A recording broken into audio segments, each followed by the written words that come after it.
पूरा दुनिया रसिया और यूक्रेन युद्ध के ओर टकटकी लगाए देख रहा है।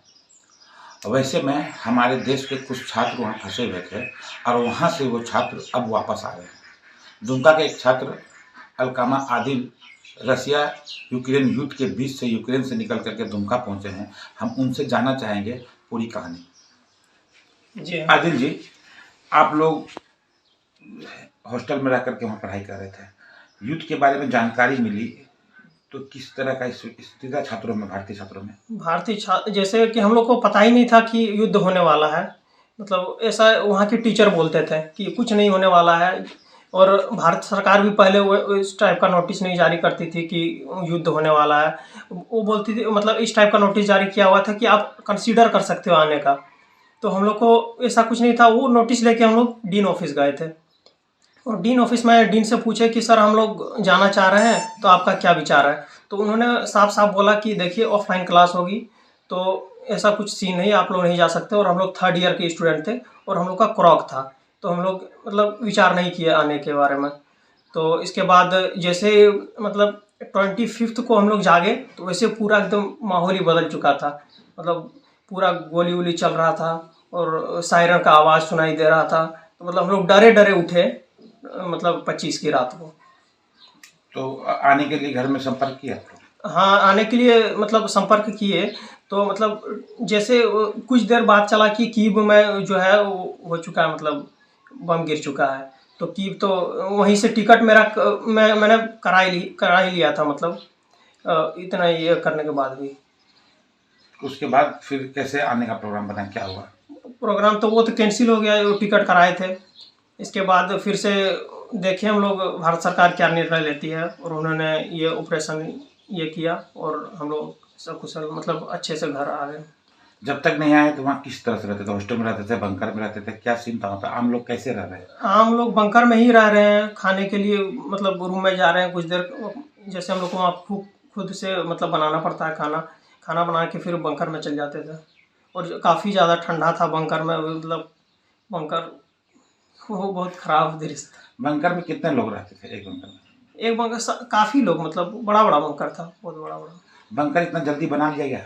नहीं, पहले के ज़माने का बंकर था वो। मतलब वहाँ पहले से ही बनाया जाता है, घर बनाने के पहले भीतर में अंडरग्राउंड। हर घर में बंकर है? हाँ, हर घर में नहीं, मतलब तकरीबन सभी घर में। आप लोग के हॉस्टल में था बंकर? हाँ, हमारे हॉस्टल में बंकर था। इंडिया आने का कहानी बताइए। जब आपको पता चला कि अब हमको जाना है, तो पहले दुमका में ये बात आई कि पोलैंड के रास्ते आ रहे हैं, फिर बात हुआ कि नहीं पोलैंड के रास्ते नहीं आ रहे हैं। हम लोग रोमानिया के रास्ते में आए, और वहाँ से हम लोग मतलब बस करके वहाँ यूक्रेन के बॉर्डर पे पहुँचे।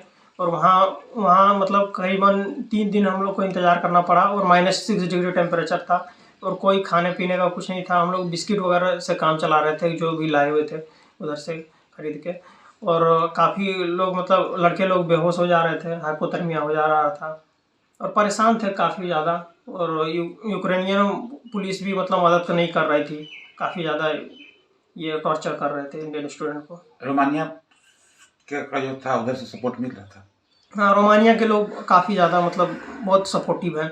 वो लोग खाने के बारे में पूछा करते थे, बोल रहे थे कोई प्रॉब्लम हो तो बताना। मतलब वहाँ के लोग बहुत अच्छे हैं। वो देश बॉर्डर पे कितने स्टूडेंट थे भारतीय, और सिर्फ भारतीय थे कि दूसरे मुल्क के भी थे? दूसरे मुल्क के भी थे, अलग अलग देश के, पाकिस्तान के भी थे। इसके बाद नाइजीरियंस थे, और मतलब विभिन्न देश के थे। तो सभी के साथ वैसा ही बर्ताव था या फिर?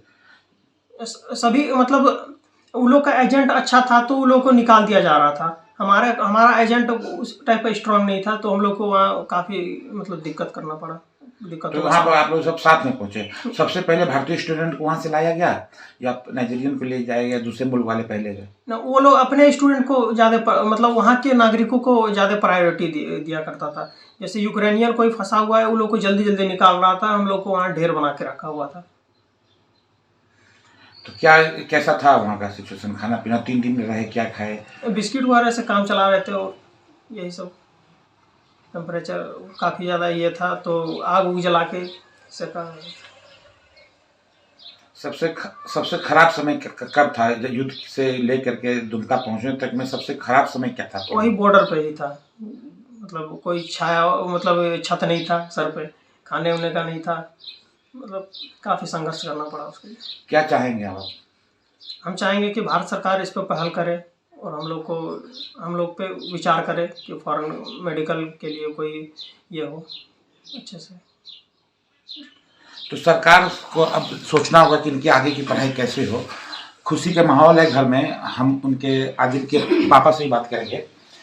बेटा वापस आ गया है, अब कैसा लग रहा है? बेटा के वापस आने पर जो एक पिता को खुशी होती है, उतनी ज़्यादा खुशी मुझे हो रही है। और सबसे ज़्यादा खुशी तो तब हो रही है कि मेरा बेटा नहीं, पूरे भारत में जितने भारत में रहकर भारतीय जो विदेश में रहकर पढ़ाई कर रहे थे, सारे को ऑपरेशन गंगा के तहत हमारे कुशल प्रधानमंत्री साहब ला रहे हैं। इससे ज़्यादा खुशी मेरे लिए और कुछ नहीं हो सकती है। मैं बहुत ज़्यादा खुश हूँ कि सारे भारतीय वापस आ रहे हैं और ऑपरेशन गंगा सफल हो रहा है। चलिए, प्रधानमंत्री को धन्यवाद कर रहे हैं, ऑपरेशन गंगा सफल हो रहा है, ये कहना है आदिल के पिता का। अब सरकार को भी चाहिए कि भारतीय छात्र जो बाहर जाके पढ़ रहे हैं उन्हें उसी खर्च पर भारत के अंदर वही शिक्षा व्यवस्था मुहैया कराया जाए ताकि हमारे छात्र बाहर पढ़ने ना जाए। लगातार लाइव के लिए दुमका से रूपम किशोर सिंह। न्यूज अपडेट के लिए आप हमारे चैनल को सब्सक्राइब करें।